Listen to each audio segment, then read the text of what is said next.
मक्का में ऐसे घर बनते थे पहाड़ों के ऊपर। हाँ। अभी जो है ना ये पुरानी आबादी है, बाकी नया सिस्टम जो है ना अभी अलग है। अभी वो पहाड़ों पे नहीं बनते, अभी नीचे बनाते हैं, शादी डैम बना रहे हैं पहाड़ों को बराबर करके।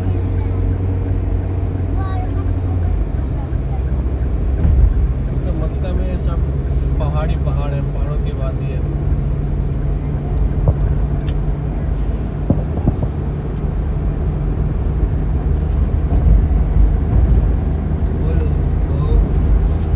यहाँ पर भी सब घर थे, वो गवर्नमेंट ने गिरा दिए।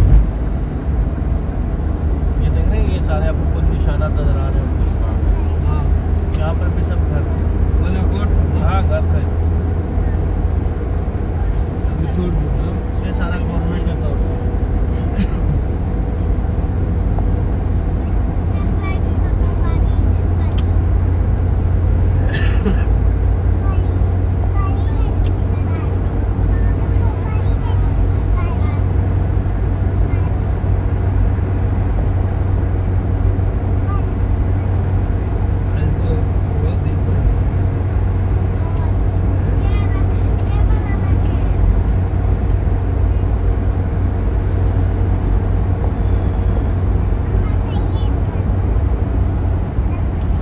सबसे पहली ज़्यादा हमारे गारिस और जब काफरों ने हमारे नबी करीम सल्लल्लाहु अलैहि वसल्लम को कत्ल करने का इरादा किया, बल्कि घर का मुआसरा भी कर लिया, तो अल्लाह ताला ने जिब्रील अलैहिस्सलाम को भेजा, जाओ तो मेरे प्यारे हबीब से कहें कि अभी मक्का वाले उनकी जान के दुश्मनों को, लिहाजा मक्का से हिजरत करें।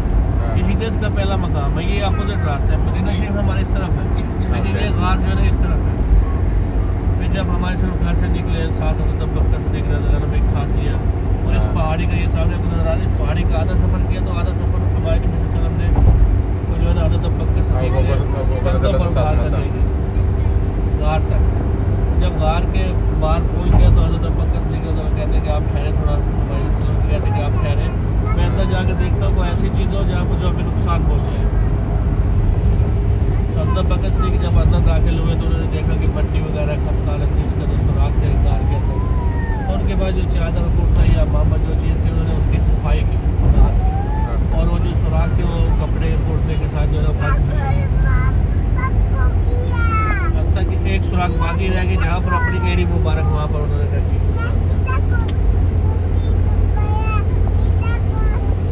ताकि कोई चीज़ बाहर से जो है दाखिल हो जो हमें नुकसान पहुँचे।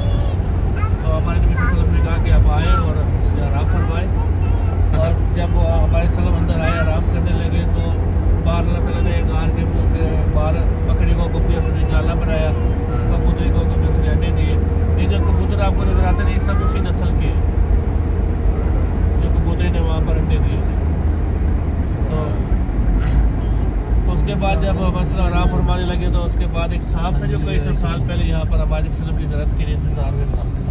तो उसने जो पहले निशानी है उसको बताई गई थी कि आखिरी नबी साहब यहाँ पर आएंगे तो ये खुशबू ऐसी महक फैलेगी, और जब वो खुशबू और महक उसके पास पहुँची तो उसने समझा कि आखिरी नबी ज़मान आ गए। तो वो जो है ना सांप जो है ना गार की तरफ दौड़ा। जब वो अंदर दाखिल होने की कोशिश करता है तो वो सुराख थे जो कपड़े के साथ या कुर्ते के साथ बंद थे, उस चीज़ के साथ जहाँ पर हज़रत बकर सिद्दीक़ ने अपनी एड़ी मुबारक रखी थी, उसने समझा कि गोश्त का टुकड़ा या मेरे, उसने पहले कोशिश की होगी कि वो हट गए, लेकिन नहीं, हज़रत बकर सिद्दीक़ ने नहीं हटाया। लेकिन उसमें कुछ रवायत में है कि 17 डांग उस सांप ने मारे हैं हज़रत बकर सिद्दीक़ की एड़ी पर, और कुछ रवायत में है कि 18 डांग मारे हैं। फिर भी हज़रत बकर सिद्दीक़ ने अपनी एड़ी मुबारक नहीं हटाई। हत्ता कि जिस्म के अंदर जो है ना जहर की शिद्दत जो है ना ज़्यादा हुई तो तकलीफ ज़्यादा महसूस होने लगी, तो हमारे उनकी आंखों से आंसू गिरे, हमारे वसल्लम के चेहरे पर। वो बेदार हुए, उन्होंने पूछना कि बकर सिद्दीक़ आपको क्या हो गया, ये क्या मांग है, आपका इतना रंग काला स्या क्यों हो गया? तो उन्होंने कहा कि वो ऐसी चीज़ें जो मुझे डस रही है जिसकी जहर की शिद्दत से मुझे बहुत ज़्यादा तकलीफ हो रही है। तो हमारे नबी सल्लल्लाहु अलैहि वसल्लम ने कहा कि अपनी ये हटाई, ये एक सांप है जो कई सौ साल से यहाँ पर मैं इंतज़ार में, कुछ रवायत में 300 साल है, कुछ में 600 साल है, तो इसको अंदर आने दें।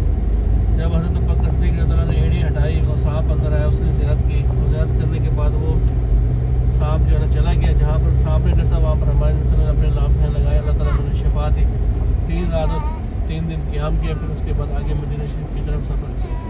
ये पहाड़ की चोटी के ऊपर जो बड़ा पत्थर है ना, इसके अंदर एक गार है जहाँ पर हमारे वसल्लम ने यहाँ पर